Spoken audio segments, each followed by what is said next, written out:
శ్రీ గోపరాజు సీతారామారావు గారి సామాజిక సమీక్షా స్రవంతి మన గురించి 28వ భాగం. ఆదిమ మానవుణ్ణి నాగరికులుగా మార్చే ప్రయత్నంలో భాగంగా కుటుంబ వ్యవస్థ, వివాహ వ్యవస్థ తీసుకొచ్చే క్రమంలో ఈ వారసత్వ వ్యవస్థ పుట్టిందేమో అనిపిస్తుంది. కాలక్రమంలో ఉత్పత్తి, సంపద, అభివృద్ధి, నాగరికత పెరగడం, వస్తు మార్పిడి విధానానికి బదులు డబ్బు కనిపెట్టడం, డబ్బు వాడకంలోకి రావడం వల్ల ఎవరు ఎంత సంపన్నులు అనే కొలమానం వచ్చిందేమో. దాంతో ఎవరితన్నా వాళ్లే పక్కవాడి కన్నా గొప్పవాడిని కావాలన్న తపనతో ఎక్కువ ఆస్తి, ఎక్కువ సిడి సంపదలు పోగు చేసి తన వారసులకి అప్పగించాలన్న తాపత్రయం పెరిగిందేమో. అలా అప్పనంగా, అయాచితంగా, కష్టపడకుండా సంక్రమించే ఆస్తులు అనుభవించడానికి తర్వాత తరాల వారు అలవాటు పడ్డారేమో. రాను రాను వారసత్వ ఆస్తుల మీద హక్కుల కోసం అన్నదమ్ముల మధ్య, అక్క చెల్లెళ్ళ మధ్య పోటీ పెరిగిపోయిందేమో. ఈ పోటీ పోరాటాలుగా, వైరాలుగా, కక్షలుగా మారడానికి ఎక్కువ సమయం అక్కర్లేదు కదా. కుటుంబ వ్యవస్థకు ఊతం ఇస్తుందనుకున్న వారసత్వ మంత్రం తంత్రంగా మారి ఒకే రక్తం పంచుకు పుట్టిన బిడ్డల మధ్య చిచ్చు పెట్టి కుటుంబ వ్యవస్థను చిన్నాభిన్నం చేసే అనేక సమిధులతో పాటు తాను ఓ సమిధిగా మారిందా? ఈ వారసత్వం మనకి మేలు చేస్తోందా, కీడు చేస్తోందా? రాజకీయ నాయకులకి, కళాకారులకి, ఇంకా అనేక వృత్తులు చేసేవారికి వారి బిడ్డలు వారసులుగా రంగప్రవేశం చేస్తూ ఉంటారు. అలా వృత్తిపరమైన వారసత్వం వల్ల అట్టే ఇబ్బంది లేదు. ఎందుకంటే సదరు వారసత్వం వారికి ఆ వృత్తిలో ప్రవేశానికి తొలిమెట్టుగా పరిచయం చేసుకోవడం వరకే పనికొస్తుంది. తర్వాత సదరు వృత్తిలో రాణించాలంటే స్వయంగా ప్రతిభ సాధించవలసిందే. మన బతుకుల్ని అతలాకుతలం చేస్తున్నది స్థిరాస్తుల వారసత్వమే.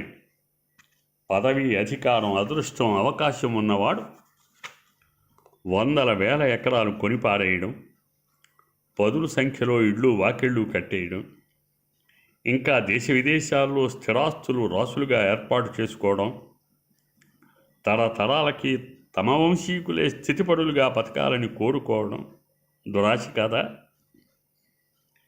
ఈ వారసత్వ విధానం వల్ల ప్రజల మధ్య ఆర్థిక వ్యత్యాసం పెరిగిపోతోంది. తరతరాలుగా పేదలు పేదలుగానే, మధ్యతరగతి వారుగానే ఉండిపోవడానికి గల కారణాల్లో ఈ వారసత్వ విధానం ఒకటి. ధనవంతులు తమ భావి తరాల వారసుల కోసం ఇళ్ళు, వాకిళ్ళు, పొలం పుట్ర కొని దాచేయడం వల్ల సమకాలీన ప్రజలు ఉండడానికి గూడు, తినడానికి తిండి లేక దరిద్రంలో మగ్గుతున్నారు. ఈ ఆర్థిక అసమానత్వానికి కారణం ఏమిటి? ప్రకృతి సిద్ధమైన ఈ భూమి మీద పేద మధ్యతరగతి వారికి హక్కు లేదా? సహజ సిద్ధమైన వనరుల్లో మధ్య పేద బలహీన వర్గాల వాటా ఏమైంది? భూమి, గాలి, నీరు ప్రాణులందరి కోసమే సృష్టింపబడ్డవని, అందులోంచి నువ్వు బతకడానికి ఎంత కావాలో అంతే తీసుకోవాలి కానీ 10 మందికి పనికొచ్చే వాటిని నువ్వొక్కడివే సొంతం చేసుకుని నీ భావి తరాల వారసుల కోసం దాచేసి సమకాలీన ప్రజల్ని దరిద్రులుగా మార్చేయకూడదని మన సమకాలీన ధనిక సమాజానికి, పాలకులకి, మనందరికీ తెలీదా? తెలుసు. మనకి అన్ని విషయాలు తెలుసు.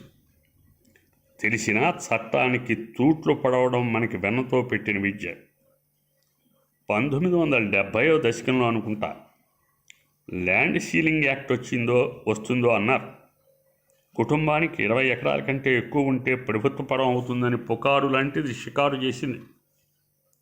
అంతే, ఆస్తులు కాపాడుకోవటం కోసం ఎంతో అన్యోన్య దాంపత్యం చేస్తున్న భార్యాభర్తలు కూడా విడాకులు తీసుకుని భర్త ఆస్తి వేరు, భార్య ఆస్తి వేరు అన్నారు.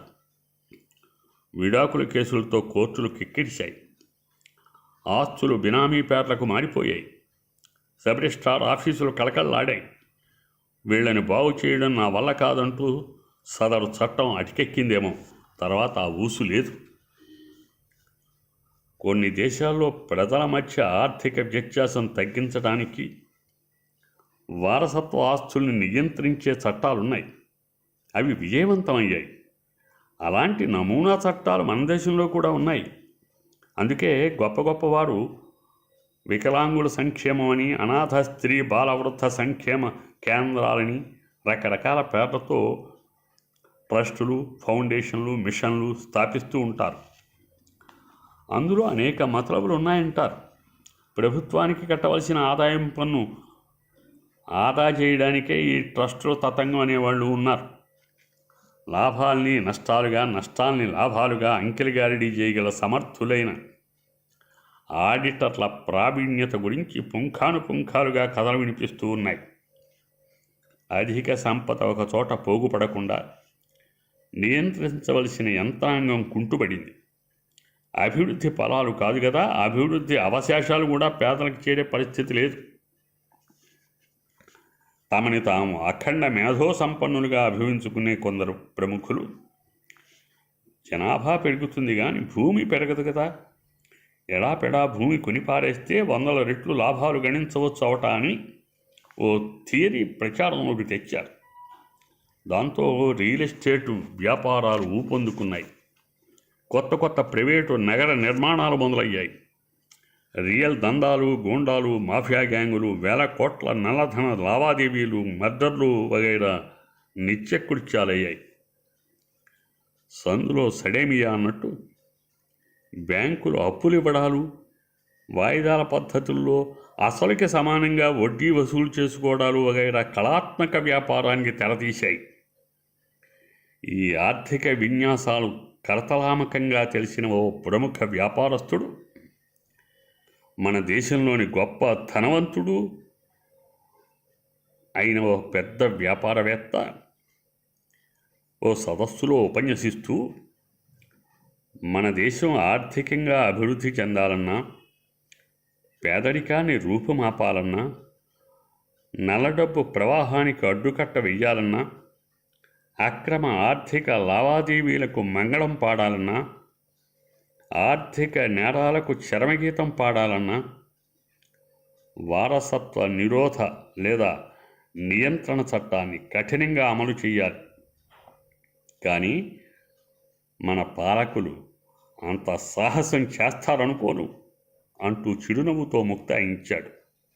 మరించేత వారసత్వ హక్కులకు ఢోకా లేదని, పేదవాడికి కూడు గూడు గ్యారంటీ నీటి మీద రాతే అని భావించవచ్చునా?